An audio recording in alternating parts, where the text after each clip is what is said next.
Hello, everybody. It's One Man Murder Maze, Season 3, Chapter 3 of The Caverns of Jeff. And once again, I'm stalling to give everyone watching this on Twitch a chance to sit through the ad. Hooray!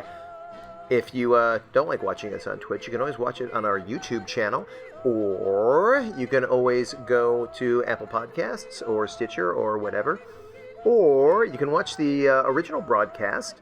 That's on Gen Con TV on Twitch, and that's 4:30s on Mondays, 4:30 Pacific Standard Time, 7:30 East Coast Time. However, if you're watching this on the Twitch broadcast right now, you probably didn't hear any of that because there was an ad over it. Oh well, sucks to be you. Have I stalled long enough yet? Almost. Wait a minute.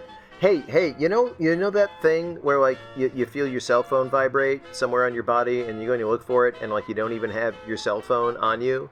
Like, you check your pants, it's not there? I think I know what that is. Haunted pants. Okay, here's the show. Hey! Are we on? Hi. I think we're Rikki, on. are you on? Nope, there goes Okay. the camera. See? There, look, it's half hour. Oh, no, there we now go. it's back. Thank you. Rikki, Rikki, we were just talking about this earlier. Rikki has discovered why his camera shuts off in the middle. Yeah. And it is apparently because... A feature. A feature to keep the sensor from exploding. Yeah. And raining shrapnel all over the thing. And so the question is, right, and by all over the thing, I mean your face. Right. I mean, I mean, it is far away, but it does look like a weapon already, the camera lens. Yeah. So the question is, and you have a Canon what? XB Rebel NCC 1701? Yeah. Yeah, not very Canon rebellious. says it's a great I guess it is rebellious. Camera. Yeah. Yeah, that's what Canon says. You know what?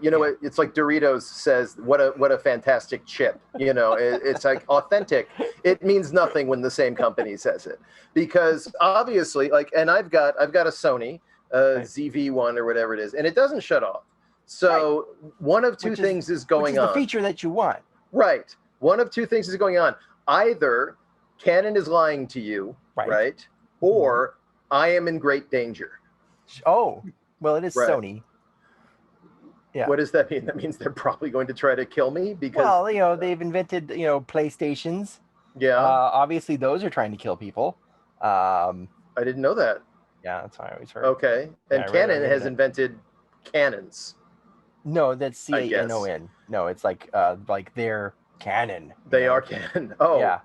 This is it. This is lore. So it's true. It's that Ben Solo killed his dad. Did he? Also is. Oh shit! Spoilers. Marcus, just run the credits. Tell me why, I'm still stuck in this place. All the violence, it's just a one-man murder maze. I reappraise my ways, I put my favorite place in a blazing haze. And I'll end my days in this one-man murder maze. Let me rephrase. These are the days in a one-man murder maze. Man murder maze, man murder maze.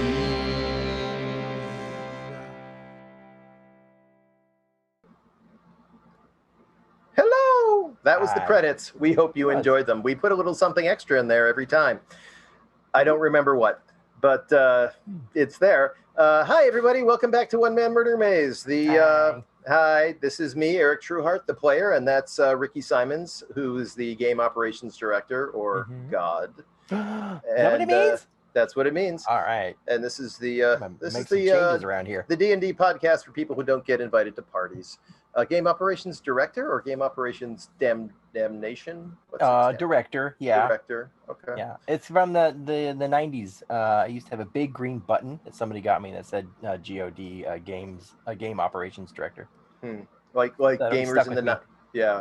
Like, by the way, like DMs in the 90s needed more ego inflation, right? I know they had all the power. There was no internet to save you. Yeah, I know. There was no just... I mean, we had internet, but it was super terrible. Yeah, you had to dial it up, and it made that noise, and then it was AOL, and I don't even remember it was on AOL, but I have a pin. I'm gonna do a little shout out my pin. It's a very different pin this time, but this one says elsewhere, it is from this, and I'm going to give these people a free plug for all people who live in Los Angeles who are watching our show.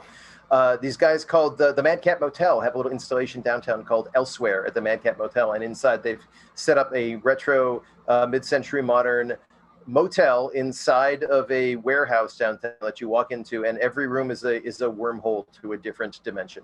A COVID exchange system. Well, I'm vaccinated and everyone. Oh, okay, good. So everyone wears that. Look, if you're going there and you're not vaccinated, that's on you. So yeah, you should check out Madcap Motel if you live in LA. But anyway, should we get to? Fun. Yeah, should we get to what happened last time? Oh, sure, yeah. Do you remember what happened last time? No. Yes. All right. I do. I can tell you. I'll give you an advantage. An inspiration one point of inspiration. Yeah, you can use for advantage. If you can remember what happened last time. Okay, here's what happened last time. So Horkhauser had been. You win. Oh yes. All right, moving on. Yeah, I'm killing it today. Horkhauser, our the beloved protagonist. Beloved's a strong word, but our protagonist, our tolerated protagonist.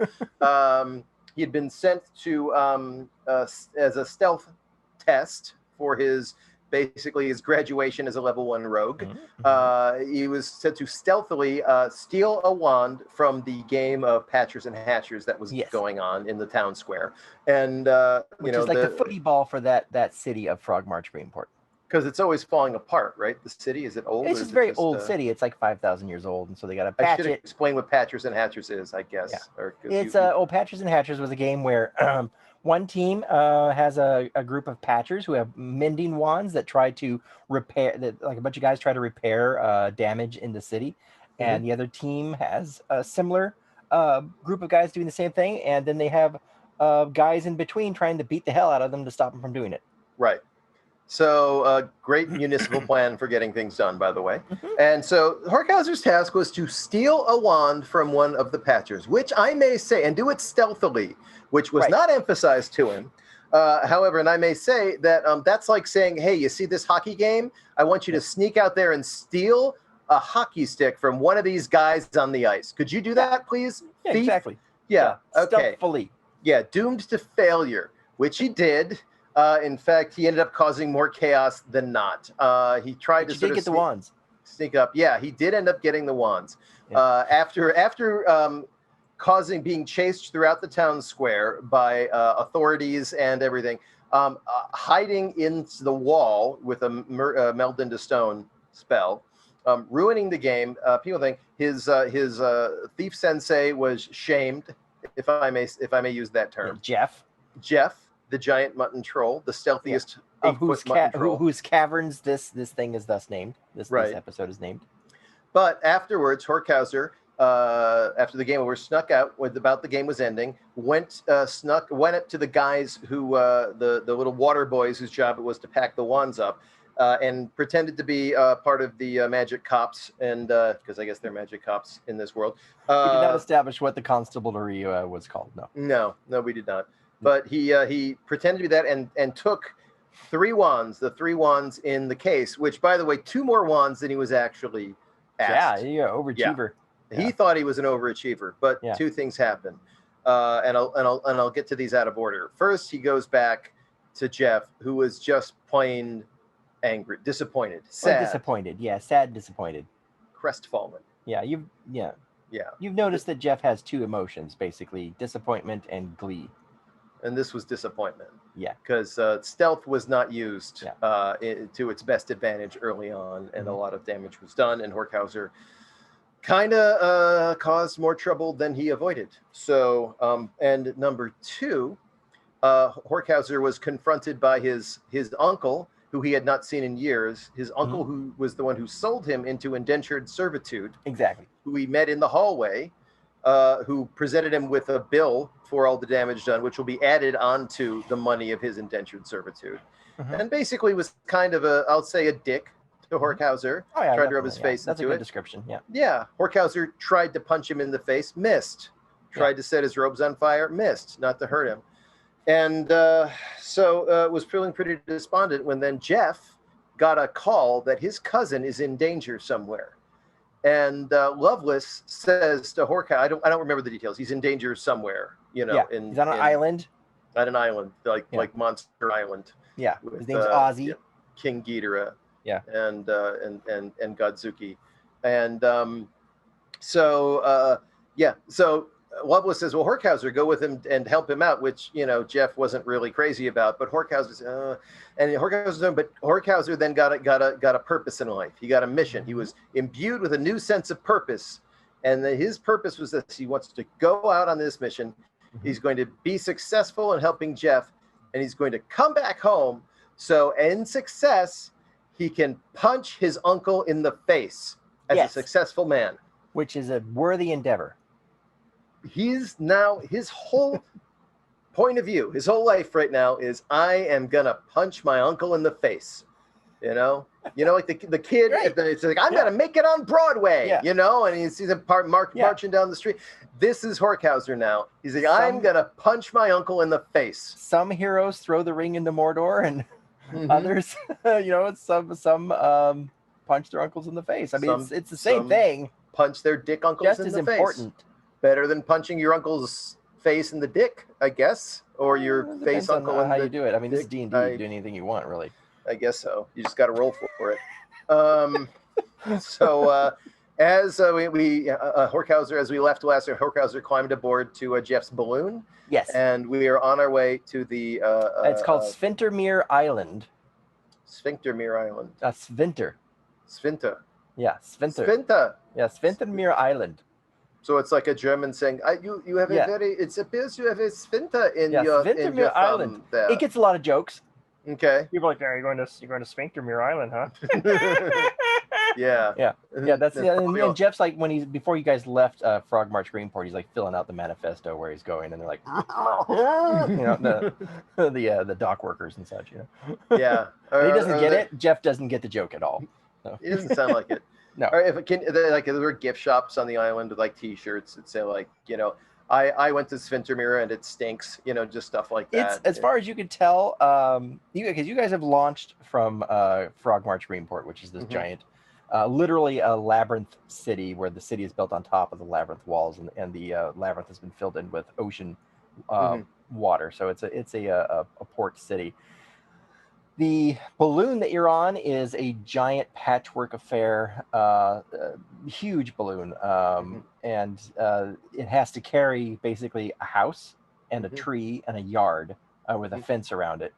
Okay. And upon that little setting is you and your mentor,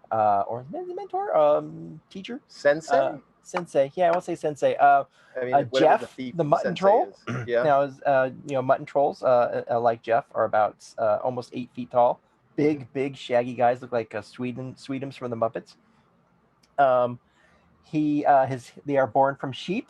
The sheep are not sentient, but every fifth ewe born from one of these sheep is a mutton troll, and the mutton trolls tend to their families and they take them everywhere. So you are on this balloon that has a grassy little yard, a nice tree, a house, a little house. There's sheep everywhere. He did try to bring his dinosaur with him. It's a triceratops named Ozzy.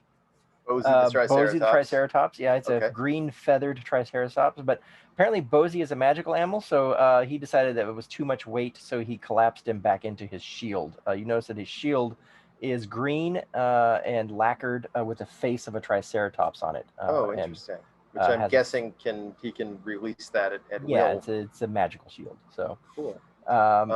Cool. Oh, before we get too far, I forgot to tell about the drink. Yeah. Today. So the drink today, and I don't know, we don't have a drink theme, which is fine. We don't really need a drink theme. Although if anyone in the chat room would like to suggest like a regular old pop song like Journey's "Don't Stop Believin'" for our drink theme, that we'd have to pay for that one. All right, don't suggest that in the chat room. Don't do that. I am drinking this week though. It's called the Savoy Tango, which you couldn't tell from looking at it, but. Right. What it is, excuse me, let me sip it to make sure I actually poured the right thing. Nope, tomato juice. Yeah, damn it. I'm sorry. Yeah, this is coffee. This is a drink from 1930 from the Savoy Cocktail Book, which I Nice. actually have here. Not that anyone cares. And if you don't care, too bad. You're going to have to listen to this. This is one of the older surviving cocktail manuals from the time. This is from 1930. This was from the Savoy Hotel. And apparently the Savoy Tango, it is 1.5 ounces of gin and 1.5 ounces of Applejack or Calvados, which is an apple brandy. And slow gin, by the way, is not like it's the gin you're stuck behind on the freeway. It's SLOE, which is made from a certain kind of fruit. I think it's called the slow. It's like the slow pear. I don't know. It's like I get a slow that wrong. fruit. Yeah, Fruit's already pretty slow. I know. It's pretty much stationary. So Yeah. who knows? And yeah, this was apparently really popular in the Savoy Hotel in London back in the 20s and 30s. So basically, you put your slow gin and your Applejack in a shaker, you stir it up with ice, and you strain it into a cocktail glass. You can garnish it with whatever the heck you want. I suggest a cherry, but I forgot it because I was rushing to get to the. And it's called again what? The Savoy what? The Savoy Tango, which sounds vaguely like you're dancing. Awkward. Yeah. I was going to say unsavory or awkward or something, but yeah. So that's that for this week. And people can get that recipe by doing what in the chat? The command drink, ! Drink should get you that recipe. And that's on Gen Con, yeah. That's if you're on the Gen Con chat, and usually on our One Man Murder Maze chat when we restream this we'll restream this on the Sunday before the next show. Yeah. Ooh, yeah. That's exciting. That's all I got. Yeah, it is. It's actually pretty nice. It tastes better than you would imagine. It's for straight booze. It actually tastes pretty smooth. So you know, Horkhauser's got 3 days to chill. He's just drinking Savoy Tangos. Yep. Hanging out with the sheep. Jeff seems, for the most part, he seems to be a pretty good host. He spends most of his time tending to the wind spirit that is filling this giant gas bag above you full of magical air. The wind spirit looks like a sphere with a weird little face in the middle that just looks like it's going all the time. And he's doing some kind of magic with it. It seems to really like him. And the balloon seems to travel in the right direction too, which is strange. Does the spirit doesn't seem like it's being exploited, does it? Or tired? It's hard to tell. It just makes the same puffy face. Mm-hmm. It looks like it's got like these long sort of cartoonish eyes and this long mouth with little air teeth. And it just puffs out its cheeks, and then the balloon actually changes direction against the wind sometimes too. So it's a very strange apparatus. That's cool. The bag above you should be much bigger to carry this much weight, but is not. This is how most mutton trolls travel. They travel the world selling the wool of their family.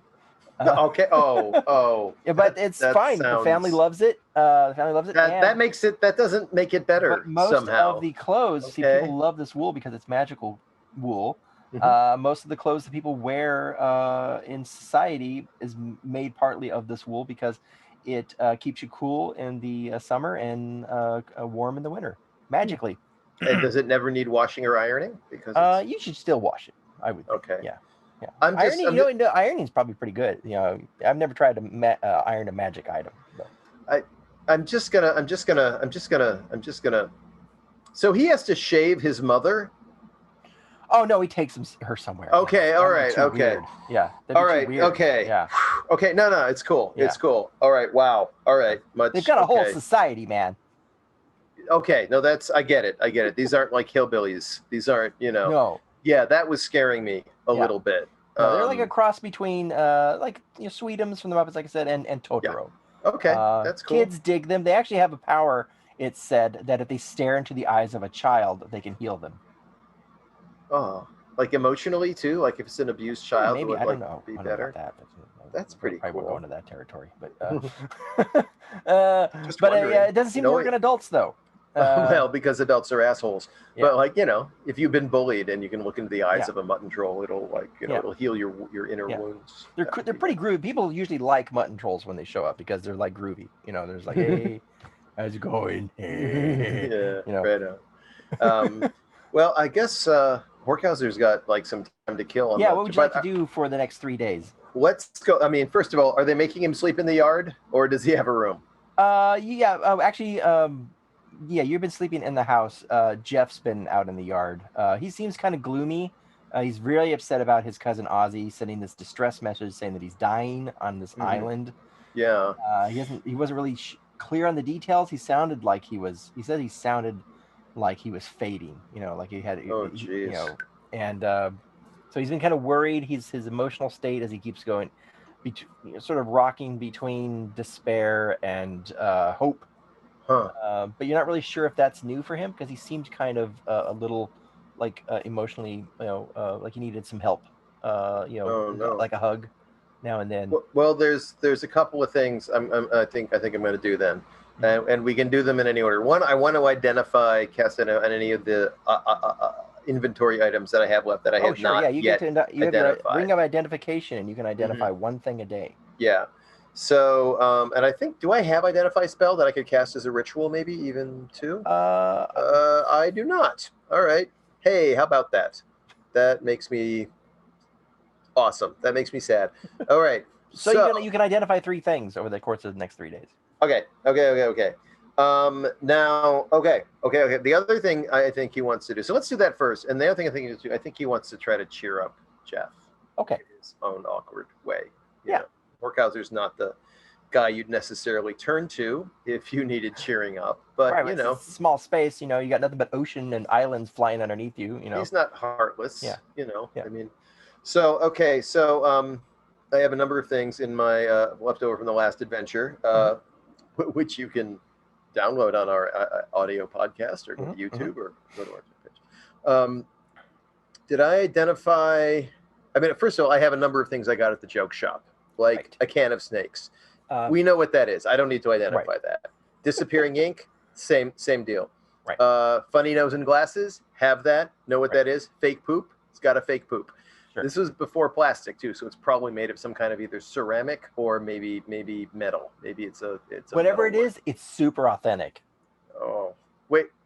Do you think it's actually real poop pretending to be fake you'd have to take it to somebody and have it. I mean, you could do it. I could cast identify on it and see if you that's could identify on poop. it. Yeah, you could do that, but it would only tell you if it's a magic item.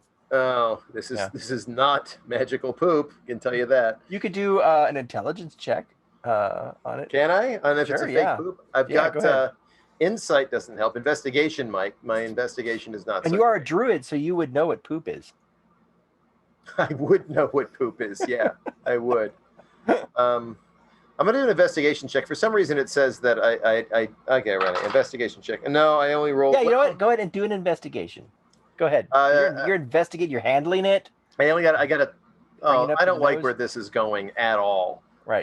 12. I got a 12. 12. Yeah, this is probably moose poop. Oh, for crying! Just dried out moose poop. I'm surprised I didn't know that when I bought it. Probably lacquered. Okay. Right. Yeah. So great. All right. Well, okay. So I have some things that I'd like to identify. One is the mysterious dog collar. Okay. Did we discuss that? The mysterious dog collar? Yeah. Did we discuss that previously? No, we have not revealed the mysterious dog collar. You found this dog collar as a bookmarker in a book when you went to that the town of Cowards. Yeah. And you used their register to register your name as one of their new citizens. And you bought some books while you're there. You bought this book that had a bookmarker in it. So you sit down there in Jeff's house. Nice little table by the window, watching the clouds go by, and you put on the magic ring, and you put the dog collar on the table, and you do the ritual spell required, and then the collar suddenly rises up as you are investigating this thing, and sort of spins around, and you can see like a little list of what this collar does.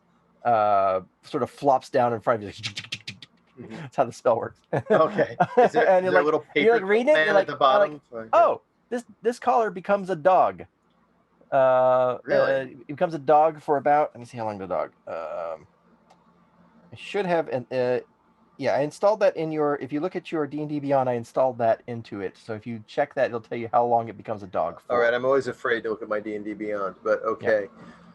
Yeah. Which is unfair to D&D Beyond. It's my fault. I'm scared.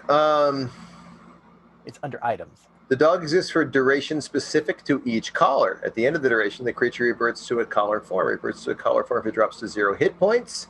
blah, blah, blah. It doesn't say. It says specific to, and then I can't use it again for 12 hours, but it doesn't say. 12 hours. I think the dog stays out until, I think it stays out for 6 hours. Okay.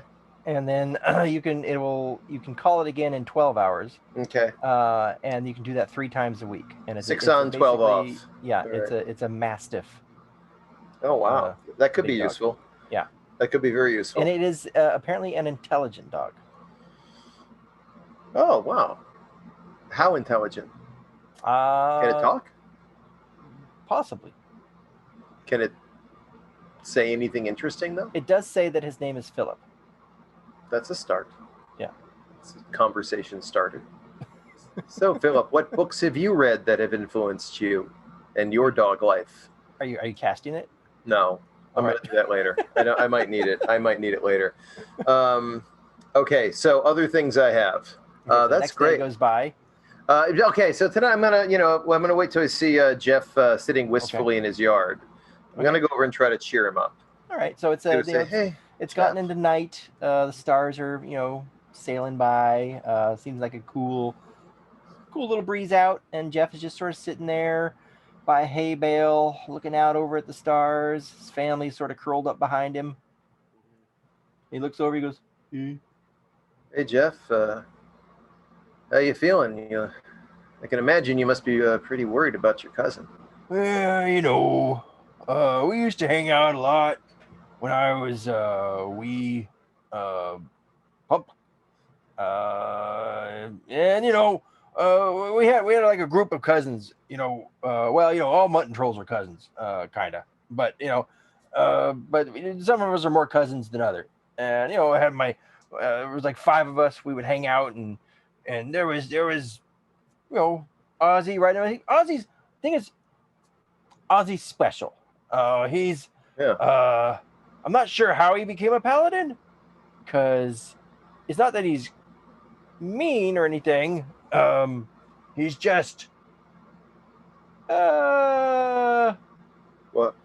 He's exuberant. Exuberant how? Well, do you know how our mouths are kind of big? Your mouth, yes, I do. Yes, like mine compared to yours. Like he opens it up. Yeah, like yeah. And you see the whole thing. Yeah. Yeah. Don't do that slams again, it please. shut like a trap. Yeah. A big slobbery trap. Ozzy could swallow like half a really big tree, if he wanted to, and sometimes he did. He was a little spazzy, but he was really into healing, so that was kind of weird. But he was also really into biting things and spazzing out. So eating trees and healing. Yeah, it's a hobby. But sounds like a special guy. Yeah, and I always thought he was gonna go places, and he did. He became a paladin of Svintermere, the cosmic unicorn. Oh yeah, I don't know what he's talking about, do I? Yeah. No, I don't know what he's talking about. But I nod knowingly, as though I know who Svintermere, the cosmic unicorn, is. Right. Yeah. Special. And I hate to see something bad happen to a guy like that, and all the memories are flooding back when we used to stand on the hill and scream at things, and stand on the other hill and scream at the other things. It was such good times. And then he just lets out this into the night, and it just the sound is incredible. Wow. And the sheep family sort of looks up briefly, and then they go back to sleep. Okay. This is Jeff. I think we're gonna be able to help him. I don't know. And he just starts to get calling him weepy, and he's just I've tried so many things in my life. I just seems like such a failure. Okay, so this is awkward for Horkhauser. This is really awkward. But he puts his hand on the back of the crying mutton troll and goes, dude, nobody in this world is a failure. We are all always works in progress. Whoa. And I know you. You are going to come through for your cousin because that's what you do. The moment I laid eyes on you, I thought there's a guy who comes through for his cousins. And I'm not the only one who said so either. Other people I passed in the street said it. I could hear them whispering behind our backs. So look, please stop making these awkward noises. And also, I believe in you. I believe in you. You can do this. Just sort of sitting here like this, on his elbow on his knee, just watching you say all this. Okay. I said, I'm going to go. He stands up to his full height, stands over you, looks down at you, and gives you a big hug. Okay. Horkhauser, for a guy that everybody says terrible things about behind his back, you're okay. And he drops you. Ow. What things? No, never mind. Thanks. And then he just rolls over and goes to sleep in the hell bay. All right, I'm glad I'm not going to have to do that again. Okay. Well, that was kind of adorable, but honestly, Horkhauser is not comfortable with strong, muttony displays of emotion. So we're just going to go about our business then and figure out what else we can identify. Okay, next day, it's still, nothing really happens. He tends to his family. There goes my camera. If I come back in a second. There. Good thing it didn't explode. Down. There it comes. Oh, you're not dead. Oh, thank you, Cannon. You're back in the room, just sort of putzing around, and you realize, I got more things I gotta identify here in this bag. Right. So I know we're gonna be coming up on the island soon, and I mean that in game time because our time on this stream is limited. So I've got a squabble book, something called the squabble book. Yes, the squabble book. And then I've got something called the Forever Swatter that I achieved. Right. I don't know what these things are. Which one would you like to identify? Let's look at the squabble book. Okay. So you put the book on the table. You do your ritual. Book floats in the air for a second. Little list pops down in front of you. Ching, ching, ching, ching. Shows you what it's about. And what is it about? I should say it on the. Okay. Hang on. Oh, I'm reading. Oh, it is here. Okay. Yeah. Okay. So with the squabble book, casting time 1 action, range 30 feet. I need the book and a writing instrument, which I have. You attempt to charm a humanoid you can see within range. Write their name in the squabble book and the argument you want to win. They must make a wisdom saving throw, and they will do so with advantage if you and your companions are fighting it. If you or your companions are fighting it. Okay, if we're fighting the thing. I get it now. No, that's me. That's on me. If it fails the saving throw, it feels compelled to stop arguing with you for an hour. It is charmed by you in this manner only until the spell ends or you and your companions do anything harmful to it. Okay, I get the charmed creature regards you as someone it cannot argue with for the duration, which in most cases includes physical combat. Okay, when the spell ends, the creature knows it was charmed by you, but not how. Yeah. So it's just stop any argument. It's an argument-specific charm spell. Mm-hmm. Yeah. And some of those arguments, we have to see how they go. Could be combat-related. We're not sure. Mm-hmm. Depends on the situation. Right. Oh, by the way, best kind of worst in the chat room said the drink does look delicious, and it actually kind of is. It kind of is. Nice. Thanks, best kind of worst.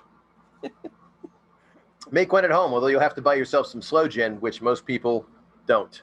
Right. Have. I happen to have a bottle. That's a cool book. I wish I had that with my family growing up. Okay. And finally, before we get too far, let's identify the Forever Swatter. Okay, third day comes. Nothing really happens. So you have your time to yourself. Poop over the side of the. Do all your things, your toiletries. There's no bathroom on this thing. I just got to poop over the side. You find out on the second day there is a bathroom. Jeff's like, I just thought that's what humans do. Are we flying over any populated areas, or is it just? You were over an island when it happened. You're not sure if it was populated or not. Oh well, I hope. So I hope no one. Yeah. Anyway, what do you identify? Moving on. The Forever Swatter. Okay. So you put the giant fly swatter. It's a elegantly carved fly swatter made of wood and other materials. Okay. And you lay it on the table. You do the spell. Floats in the air. List pops down, and it reveals I love, by the way, that in this world the magical identifier is just a list. It's an actual list that just drops down. Yeah. I love that. It's a paper list that you can keep. You can like roll it up in like a little. It's like a little. It's like comes off the like off the teletype sort of. Oh yeah, totally. It's a teletype tear it scroll. off. Yeah. Yeah. The Forever Swatter looks like an ordinary metal and wire fly swatter with metal carvings with a bee on the hilt, but it has one special power. Any large or smaller hymenoptera, which is sawflies, wasps, bees, ants, etc., struck with the swatter are instantly killed. Use your highest melee weapon bonus to hit, range 5. If the targets are tiny, then roll once for all targets in a 5-foot square to hit. If successful, all targets are killed instantly. I really wish I had identified this on the previous adventure when I had to do a whole bunch of wasps. Yeah, I gave it to you at the beginning of it too. Like, yeah, and I was just, and you're like, giant wasps. You gotta use the like, okay, yeah, giant wasps. Oh, you have a fly swatter. Oh, fly swatter can't work against a giant wasp. Why would I even consider that? What kind of madness is this? No, I'm not.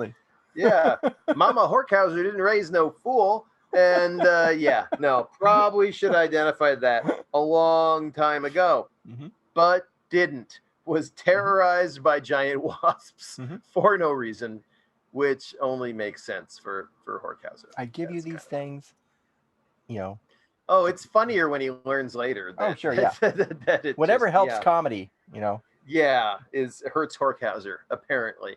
Yeah. So, and by the way, folks in the chat, if you ever want to check that out, was season 2, wasn't it? Was that the Great Cow Chase, or was that a part of that was the end of season 1? Season 1, yeah. That's most of those are season 1 items. The sitting in his bag for all 3 of the items that you just identified were season 1 items. Yeah. So go check out, go subscribe to our podcast, or go to our Twitch archives, or I don't know, go to onemanmermaids.com, or Marcus just put the links up there because he's a good man.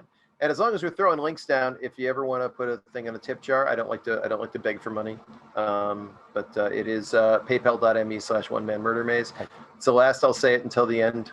Let's get on with the story. It's not really begging. You're more like, doing a little tap dance out in the middle of 3rd Street Promenade in Santa Monica.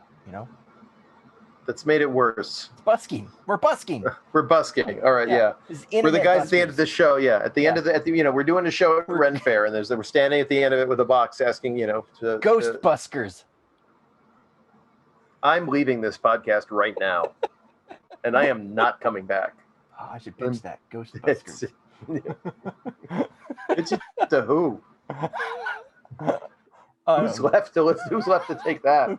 Who's alive left for that? What is the lowest level of development assistant who they would possibly throw in a room with that pitch? Ghostbusters. Sir, I've heard a lot here at Bad Robot in the 3 days I've been working here, listening to pitches. Pitch that to Ivan Reitman. Yeah, pitch that to, yeah. What's his son's name again? Jason? Is it Jason Reitman? It's a Reitman of some form or another. Biff Reitman? Jason Reitman. I think it's Biff. Biff Reitman. It'll always be Biff in my book. Anyway, on with the adventure. Oh, yeah, sorry. So, okay. So, 3rd day, the island comes into sight. It is a smallish island. Looks like it's no more than maybe a mile long. And it's out here by itself. All of Phaeopion's Orb Weaver Islands, there's no main continent. There is just thousands and thousands of islands and archipelagos slamming into each other. Sort of like stubble on the chin of the planet. Yeah. So This is another one. Jeff expertly brings it in on one of the beaches. He sort of circles the island for a bit. You can see it's just forested. A variety of trees there.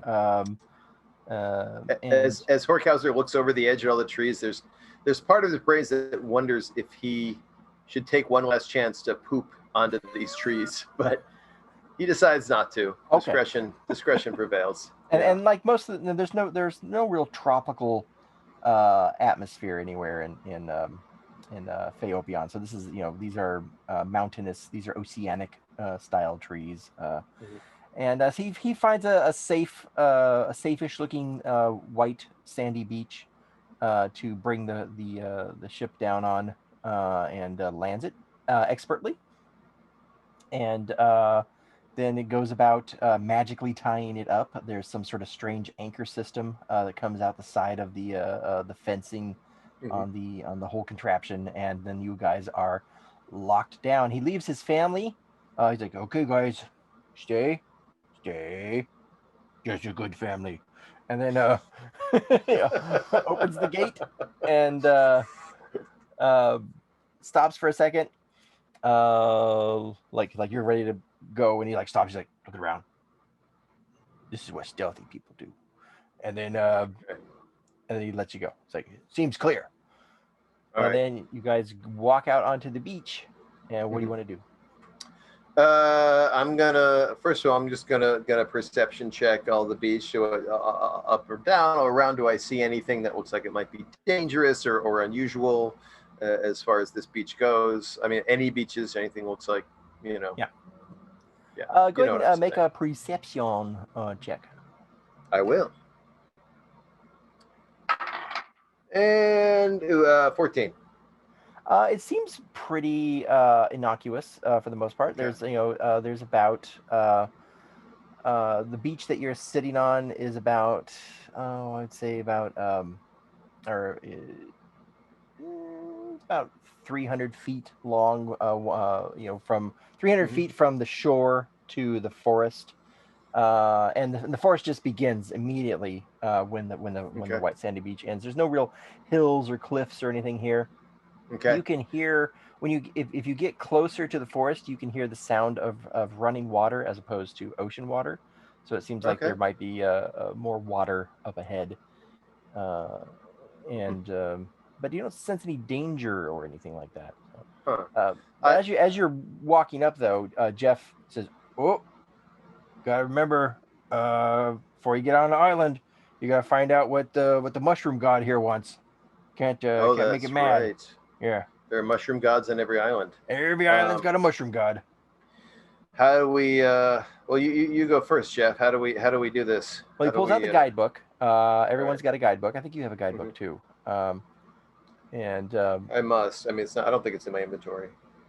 I got 6 sticks of dynamite in my inventory. It's like my mouse is going crazy for some reason. Oh, how bad? Oh, it's just launching all over the screen. It's what all over the screen? It's moving on its own, and I'm not sure why. Anyways, my mouse is haunted. Not for the. Well, I mean, you shouldn't have plugged it in over that ancient Indian burial site, I guess. Or wait a minute, is that the mouse that used to be home to an asylum where the prisoners were tortured and murdered? Is that the mouse that you used to? All right, stop. Yeah, don't use that mouse. Get a new mouse. I told you not to use that mouse. Don't use the asylum mouse. How many times did I say that?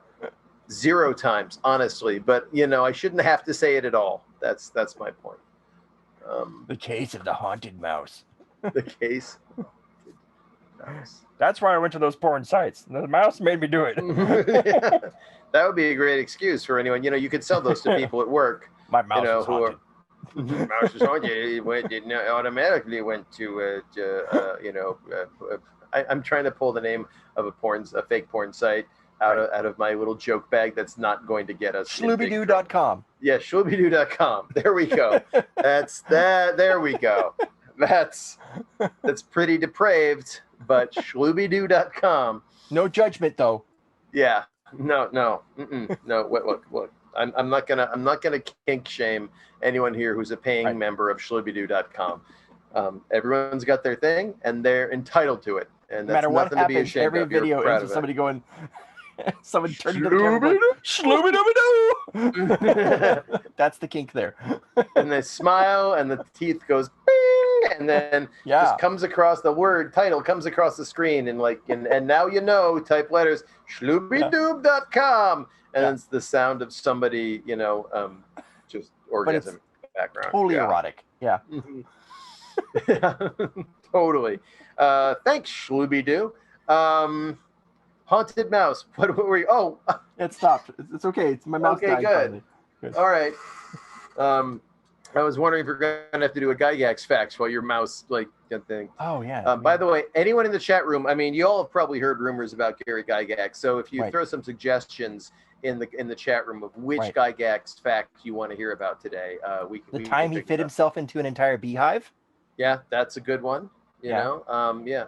The time he skateboarded down the Rockies. Yeah. Climbed the Empire State Building to punch that ape right in the face. Yeah, he did that. He was drunk at the time. Didn't realize a lot of things were going on. So if you know any Gygax tales, we'll happily recount them when Gygax Facts comes out. But okay, so what does Mushroom God on this island? You know, we're 45 minutes in. There's been remarkably little danger. Let's just say that. Okay, zero murder. Yeah. All right, zero murder. Well, we don't guarantee murder every time. You know, all right, it's in the theme. Enough. But you know, there are episodes of some of these shows where it's just shopping for 4 hours. Oh, I know. People love those too. Yeah, I watch them. Yeah, people love the critical roles. Just going on shopping. I'm for shopping. There's nothing wrong with that. So he pulls out this in the book, which I have written down what it's called, but I'll have to find it later. But he pulls out the guidebook, which was written by your ancient ancestor, Scroogetooth the Irritable. Yeah, and there it goes again. Irritable. It's moving again. The mouse is moving again. Just hold a second. Tavisha, are you touching my mouse over there? Hey, do I need to kill some time? Okay, my mouse is not haunted. It is haunted by my wife, apparently, on another computer, using the other mouse. Just figured out what is happening. So she's using the Bluetooth mouth, wondering why her cursor isn't moving properly. And thank you for haunting my mouse, Tavisha. Thanks. You know, that's great. That's about true. To blame my cat spouse. I don't know who to blame anymore. Ghosts. Probably. So, anyways, he looks through the book, and he just thumbs through it and says, "Okay, Svintermere Island. I'm not sure how you say this. The mushroom god is Freda Corwinda. Okay. Says she's like, looks like a fairy. Okay, most of them look like that. With arms. Well, I get a phone call. I don't want that guy. This is the interruption. Never getting to this. This is the interruption. Yeah, this is never. Nobody wants me to tell you who this person is. Oh, a lot of people do, I think. So yeah. Come on, let's get with the lore here, dude. I know, I'm working on it. Okay. Looks like a fairy. Yeah. This is Barton. Yeah. With arms and legs made of railroad spikes. Obviously. A torso of an apple and the head of a rabbit. I'm visualizing that right now. Yeah. Hides in apples. You notice now that there are a lot of apple trees on this island when you look around. There's a lot of full fruit-bearing apple trees everywhere here. And you see, he says, we have to introduce ourselves to the island's river. That's it. We just go and say who we are. We find the river, and we go, we introduce ourselves. All right. Well, let's do it. Let's get moving, I say. All right. Okay. Let's do it. Yeah. Whew. So, you guys go marching off into the woods, into the apple orchard that is ahead of you, and it doesn't take you long to hear the sound of running water approaching, getting louder and louder and louder, until you do see a river. It's not very wide. It's not a very big island. Couldn't handle that much. Seems to be coming from the only hill that is in the center of the island, but which may have been a volcano or something. But anyways, it looks like just a river, except for the 2 dead bodies that are laying by the side. What? Yeah. 2. Are either of those bodies a body of a mutton troll? One is a mutton troll, and one is a mock griffin. And when Jeff sees this, he goes, "Oh!" and then he goes running over to them as fast as he can. I run over with him. Yeah, he turns over the mutton troll first, and sort of breathes a sigh of relief and sees that it's not Ozzy, but I think this is one of his friends. I can't remember the guy's name. And you see that this mutton troll is smaller, more rabbit-like than Jeff, but he's more of like a triangle-shaped guy. He's just got, and when I say rabbit-like, I mean his ears, which are Jeff's ears, are more like bear ears. This guy's ears are more like long and pointy, and he's pretty messed up. It looks like he's had like parts of his arms shaved, and there are holes as if he's had like needles inserted into him at some point. He's got bandages all over him, and it looks like he barely made it onto shore. It looks like he came from the river. And it is a similar situation with the mock griffin. It is a white mock griffin, female, you think. And she looks like similar situation. She's just completely messed up. Someone has shaved parts of her fur and has been injecting her or taking blood or something.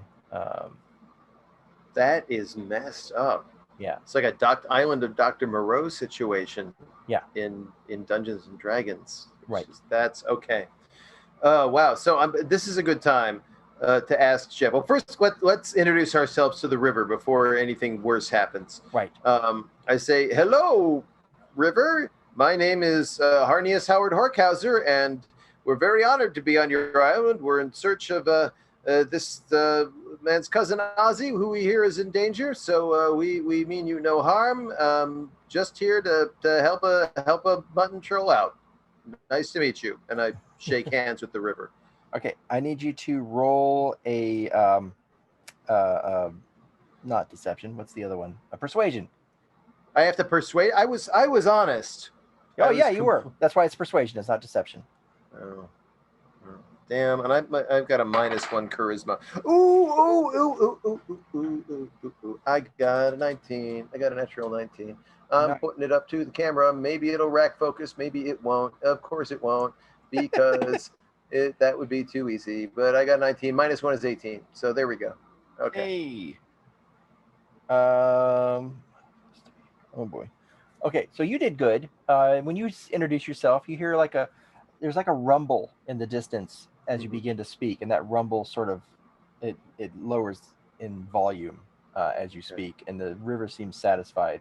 But then it starts to rise again, and you notice that Jeff hasn't introduced himself yet. He's still like messing with this. Jeff might be a good time. Introduce yourself to the river, Jeff. The river's getting it. Yeah, I'm Jeff. And he goes back to examining this guy. And Jeff, I think you're gonna have to getting louder and louder. Oh no. And then Jeff, you're gonna have to do a little better than that. I think maybe just tell a little bit about yourself to the river. The river's getting very upset here. And as this Jeff. rumble starts and you're doing that and you're trying to convince him, he just gets sort of frustrated. He just looks and goes, "I said my name is Jeff," and his mouth gets huge, and you swear you see the trees shake. And then there's silence. And then there's the sounds like a tree just fell in the distance. And then it sounds like the tree is getting up. And you're Uh-oh. And then between two non-fruit bearing trees, some of the thinner birch tree style, you see them just be flattened as what looks like an apple tree has come to life. And a face sort of forms in the trunk. And I'd like you to roll initiative. Oh no. Yeah. God, Jeff, I messed up. I'm trying not to be mad at Jeff here. Right. I got a 17. Okay. And because I got a plus 8 on initiative because you don't get your alert though, because you still have the trumpet going on in your head. Oh, come on! Oh, yeah, that's every morning I have the curse, the curse of the soft jazz trumpet. Let me back it up for. All right. You do have alert because something happened last night before you landed. I forgot to tell you this because my mouth started getting haunted. Okay. So before you landed last night, you were about to go to bed, and the ghost horse head of Clyde the horse appeared again before you. And he's like, hey, Horkhauser, gotta curse you again, sorry. Come on, Clyde, don't. No, you don't. You don't. You're your own horse. You don't have to do any of this. I got a new one.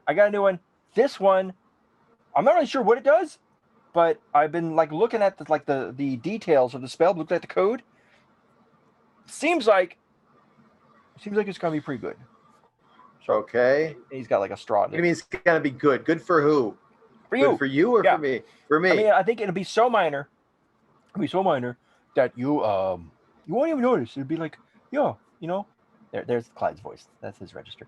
Yeah, you'll be fine. Cool. Anyways, curse. Hey, could you curse me to, like, I don't know, just be showered with gold or something, Let me finish the curse. Wobble wobble. Clyde. He said wobble wobble. Wobble. Yeah. Wobble wobble. And then he vanished. So. Clyde, what does that even mean, dude? Come on, man. I'm not really sure what wobble wobble was for, but that is what you're cursed with right now. And doesn't like you woke up the next day, and nothing seemed weird. You didn't hear any music. Your toenails were the same length as they usually are. Your stomach didn't feel upset. So far it seems okay. Now we cut back to the present. Wind back up, and you are confronted with this terrible tree that wants to kill you. Thanks to Jeff screwing up. So you do get your. So what is your initiative again with your full initiative? 17. 17. Okay, and Jeff got a. Boobadoo, boobadoo, boobadoo. 6 plus 8 is 13, 14, 14. He got a 14. And no. Yes. No. Yes, 14. Yes. And then the tree got a 12. Ha! In your face, tree. So you go first. So this is clearly attacking me. He's not. Oh yeah, it's like roaring at you. It like pulls an apple from its head, and it's like winding it up like it's gonna throw it like a baseball. Okay. Well, here's what I'm gonna do. I'm gonna draw my weapon, Distortia. Busby Burby's Distortia. It is on the other side of the river. The river is only 10 feet wide. It's not a big river. Oh. Yeah, it's more like a fat stream. So it is. He has not so if I yet. use a bonus action to scream at it, back off, tree! We've done nothing wrong. I'm assuming that has no response at all. Not really sure if it speaks anything other than rage. Okay. All right. Well, seeing how he's across the thing, I'm going to use this opportunity to transform into use a beast form to transform into star form. Excellent. Because I need that to cast some of my cooler spells. So we are going to. I'm going to use my action to transform into starry form. I gain the ability to harness Constellation's power to alter my form. As an action, I can expend a use of my wild shape feature to take on a starry form rather than transforming into a beast. Right. And one of mine is Archer, which I gain a bonus action to make a ranged attack, dealing 1d8 plus 4 radiant damage. Right. So your star form acts in conjunction with your shape shifting. Yes, it is a wild beast. Yeah, use one of your wild shape. Rather points. So what happens is when you cast, the star form does not form. Something else happens. You hear the words wobble wobble coming back to you as you activate your spell, and then you feel suddenly greasy, and then you feel yourself expanding like you're blowing up, and then suddenly you feel like everything's just sort of gelatinous, and you feel bigger, and you see your reflection in the river, and you're a gelatinous cube. The gelatinous cube, because I know what it. Yeah. You're really huge, and because of the spell that is always passively working on you from your sword, Distortia, the gelatinous cube is wearing your clothes. Your clothes have transformed with it, and your face is like sort of floating at the front of it. It's like you've got a gelatinous face. Your Horkhauser's face is still in the middle of this, and it's got the firefighter's hat, and it's got the armor, and your weapons sort of are gelatinous too, Like Distortia Oh, even no. looks like it's made of this gelatinous goo. What? Oh no! What? This is both awesome and horrifying. Am I bigger than the tree? By the way, that's across You're the pretty way? big. Yeah, you're like I wouldn't say. I don't know if you're. Let's see how big is a gelatinous cube. Let me see. I have gelatinous cube stats here. You got to look that up. No, Is go this ahead. time for Gygax facts? Yeah, do a Gygax fact real quick. Get Yeah. Marcus. It might be time for Gygax facts. If you're still there. Time for facts about Gary Gygax. It is time for Gygax facts. All right. Well, not a lot of people know this about Gary Gygax, and someone in the chat room mentioned that the question is it true that on the set of The Phantom Menace, Gary Gygax and Natalie Portman couldn't tell them apart? That's not true. But what is true is that Gary Gygax was on the set of Phantom Menace because George Lucas originally cast Gary Gygax as Watto, the junk dealer. Oh, All right. nice. He wasn't going to CGI it. No, he was going to use live action Gary Gygax. And it's because George Lucas is a huge fan of Gary Gygax's work. And so Gygax turns up, right? Ready for the thing. He's learned his lines. He's done all that. But here's the problem. Okay. We know Gygax is a large man. No shame in that. But Gygax also that morning had drunk about 3 pots of coffee in addition to an entire fifth of scotch because that's Gygax, right? He does nothing halfway. He wanted to get into the role. So Gygax turns up on set and he's both loaded and jittery as fuck. And plus, they're trying to they got him in that costume. Well, that's the thing, there's my right? camera. There goes your webcam. It doesn't matter. there It doesn't matter. We're all in the theater of the mind here with Gygax, right? Yeah. Because they were trying to get him into that harness. And Gygax, and he's a beast of a man. Like, and they couldn't fit it, right? And he's just, and now as he's getting into the thing, and they're trying to put the wings on his back, he just the combination of the coffee, the caffeine, and the alcohol and the adrenaline just kick in, and he has a full-on freak out. He just get this off me. And what we did, what nobody knew, and if they'd known this, but like when Gygax was a child, at one point he had been trapped in a harness when he was like 6 years old in a school production of Peter Pan, and had to be like, he was up there and had to be cut down. Spent 18 hours in the harness. So Gygax freaks out, runs out of the set, literally busts a hole straight through Wile E. Coyote style. Watto's shaped like Watto. thing. Watto, yeah.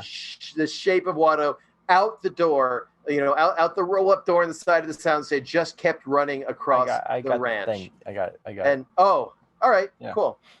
Yeah, there we go. That's Gygax facts. That's it. Annie, what do you know? What? I mean, just imagine how much better that movie would have been if that had been Gygax. That would have been great, yeah. Yeah. Weirdly enough, when he was in the Peter Pan production, his costume was exactly like Watto's. Yeah, I know, right? Even though It's he was probably a had the child. flashback. Yeah. Yeah, and honestly, that is why they ended up going CGI. You are large. You are no longer a normal sized person. The tree is also large, so you have matched sizes with this tree. I have matched sizes. Yeah. So we have a river. We have a smallish river. On one side is a gelatinous cube wearing clothes, with a humanoid face in the middle. A mutton troll looking surprised. 2 bodies, and on the other side is an angry tree that is for a second just sort of like getting ready to throw an apple, and it's like. And I just say, turn back now, bro. Yes. Let me roll what the tree does. Is the tree convinced? Yeah. Should I roll a persuasion check? Yeah, sure. Persuade this tree. All right. Intimidation. Oh, intimidation. All right. Yeah. Okay. That's still a -1. Now, if I persuasion, I would get a penalty for being a gelatinous cube. But as far as rolling intimidation, I'm assuming, do I get no penalty as a gelatinous cube? Or Your intelligence and wisdom and charisma stay the same. Only your strength, dexterity, and constitution change as a gelatinous cube. And your All hit right, points. so my charisma is still slightly below average. Right. Oh, God, I rolled a 14. Nice. The tree seems to be considering it for a moment, and it kind of backs up a little bit. But now he can't really do anything. It's not his turn, but he seems to be considering what has just happened. All right, that's the end of my turn, I guess. Yeah. So it's gonna be Jeff. Jeff, don't screw this up. I say to myself. Jeff just sort of stands there, looks at you, and looks at him and says, "Really sorry." He said, "My name is Jeff. I'm a little irritated right now." You can turn that off, the phone. You can turn it off. I know. There's a little thing. I'm a voice actor. You can silence it. You can just go it on. You can do that. Yeah. I don't know why. Nobody usually calls me. You waiting for a call from your agent? Nobody wants to talk to me at all, ever. That's not true. I want to talk to you. Oh. I'm talking to you now. I'm alone. Usually I turn this off. Like your wife is in the same room. Is in the same place. Too. Yeah. This is the game of interruptions. Yeah. All right. It's great. All right. So let's backwind. Spam. I should get that.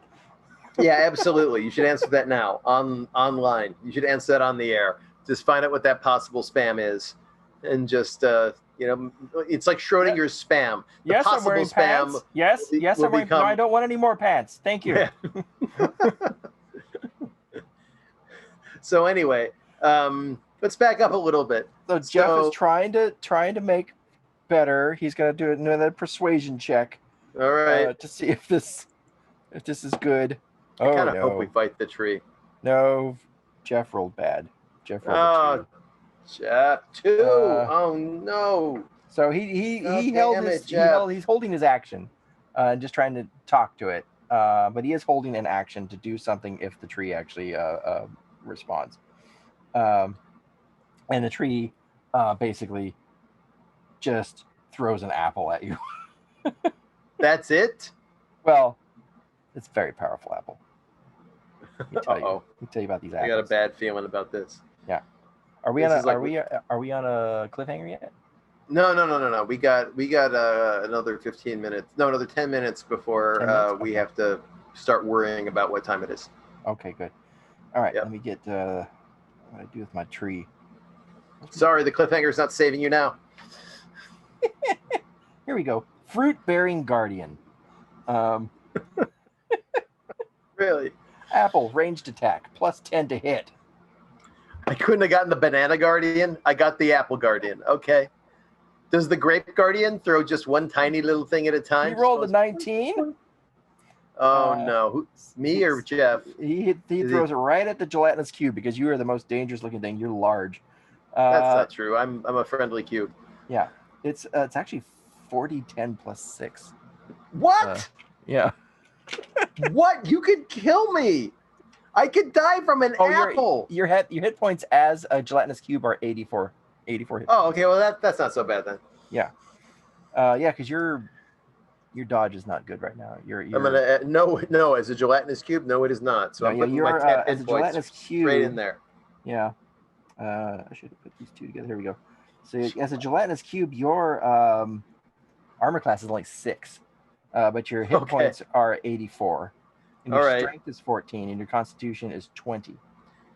Is there a gelatinous cube version that comes in sort of like the shape of a Jello mold with like little banana circles floating in it? We can say that's the kind of gelatinous cube you are if you want. Little slices of pineapple in there. Yeah, no. Let's stick to the monster manual. Little mandarin oranges is like my mom used to make it. Yeah. So the tree throws an apple. 40-10. Mm-hmm. Okay. +6. Where's my 10? There's my 10.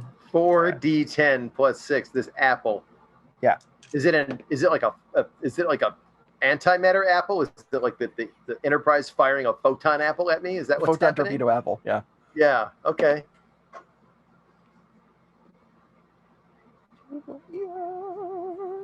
So you got 26. He rolled pretty low. 26. Jesus. All right, so 84 This minus apple 20. just flies through your gelatinous body. It doesn't absorb it. I don't really like keep it. So 84 minus 26 is 58. Yeah. I did that in my head. I hope I did it right. Now, here's some of the powers you have as a gelatinous cube. Mm-hmm. You have a pseudopod. You can. It only has a reach of 5 feet.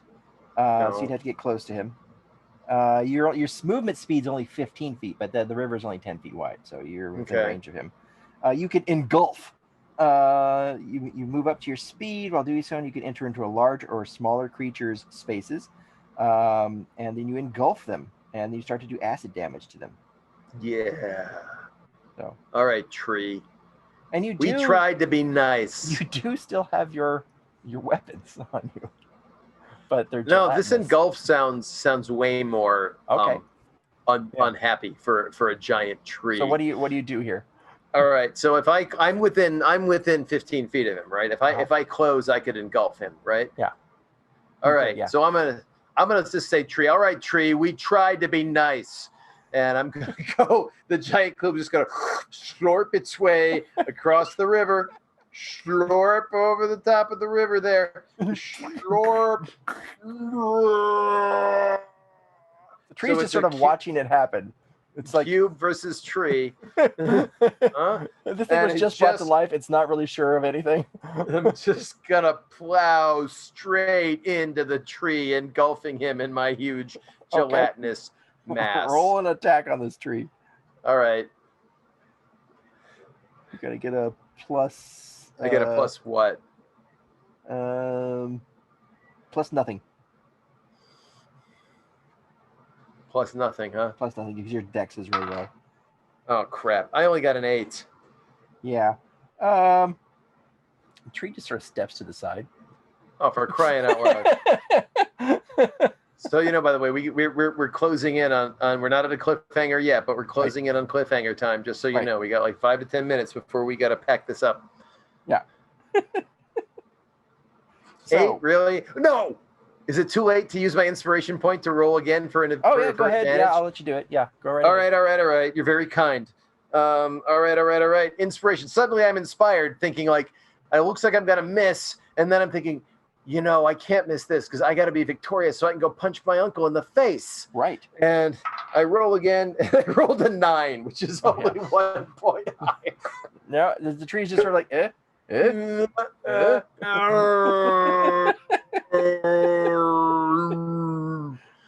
he blubs to the side in a big gelatinous. I can't believe that I can't believe a tree just dodged my attack. It's happened to the best of us. I was such a shitty cube that I couldn't even hit a tree. That's what's happening here. It's not even a case of, the bark deflects your blade. No, I'm just a shitty cube. I can't even hit a tree. And how big is that tree? How slow is that tree? Oh, man. Anyway, I'm sorry. Go ahead. No, it's fine. Mm-hmm. So you look back. It's weird being a gelatinous cube. Even though your face is in front of you, you can see in all directions.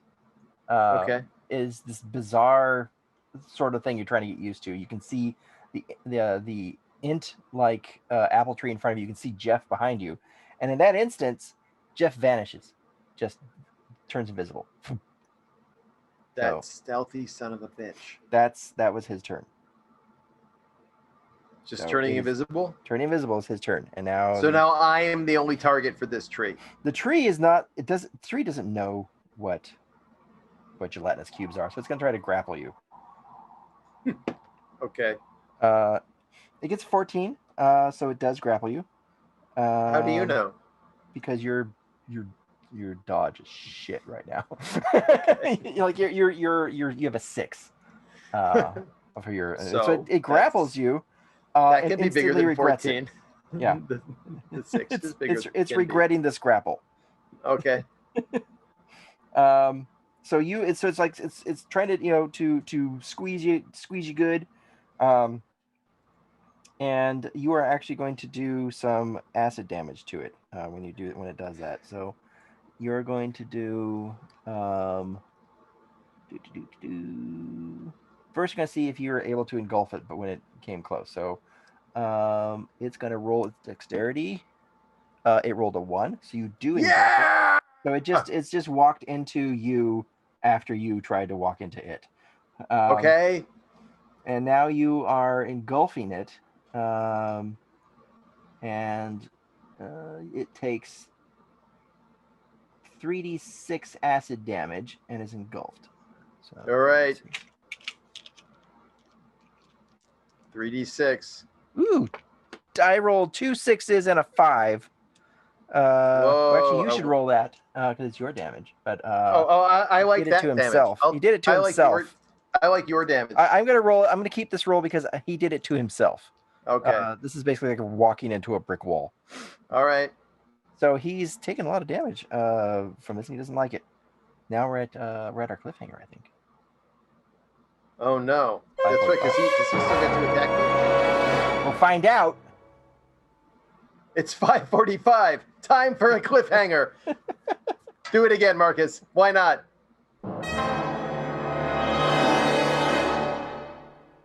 Aha! Well, we're fighting an angry apple-throwing tree that's throwing basically antimatter apples at us. I have turned into a gelatinous cube, right? Who has grappled with the tree, more like absorbed the tree because the tree grappled with me, which is probably making me feel very, very uncomfortable. Right? Yeah, I would. And meanwhile, and then Jeff has stealthed into, I assume, has just stealthed into the middle of Oblivion. Has just stealthed out of the way to either to keep himself from getting attacked, or he better be planning something, or I'm going to be pissed. But each of those apples does what? 4d10 plus a million? They do a lot of damage. Yeah, 4d10 plus 6. Those are shitty apples. Yeah. Whoa! Well, ladies and gentlemen, tune in next time to see. I'm going to guarantee no Dungeons and Dragons podcast in history has ended on this note. You never know. You never know. Some shows they turn into cows. Yeah, I'm not up in. Turning into cows is one thing. This is a gelatinous cube grappling an apple tree. Gelatinous cow. That would be good. Maybe. So, ladies and gentlemen, thank you for tuning in to One Man Murder Maze here on Gen Con TV. We want to thank both our man in the booth, Marcus Mays, and also Derek Gooder at Gen Con, who made this all possible. We remember that all of our, you can go to onemanmurdermaze.com to get all of our links. We're on Apple Podcasts. You want to listen to our back episodes on audio, or go on to YouTube or on our Twitch channel. It's all just searchable with One Man Murder Maze. And yeah, if you would like to tip us, we're busking, passing the hat, tipping us for maze maintenance. You can tip us at paypal.me. Ghostbusters. I should finish the address before. Oh, sorry. Yeah. Paypal.me/One Man Murder Maze. Anything else we wanna close with? I know you've got your art and stuff for sale on your website. Oh yeah, go to my Twitter, Rikki Simons at Twitter, RIKKISIMONS. You see all the links, all of my stuff, to my books I write, and the comics I make with my wife Tavisha, who haunts my mouse, and all the other things I make and do. Yep, and I'm at erictrueheart.com.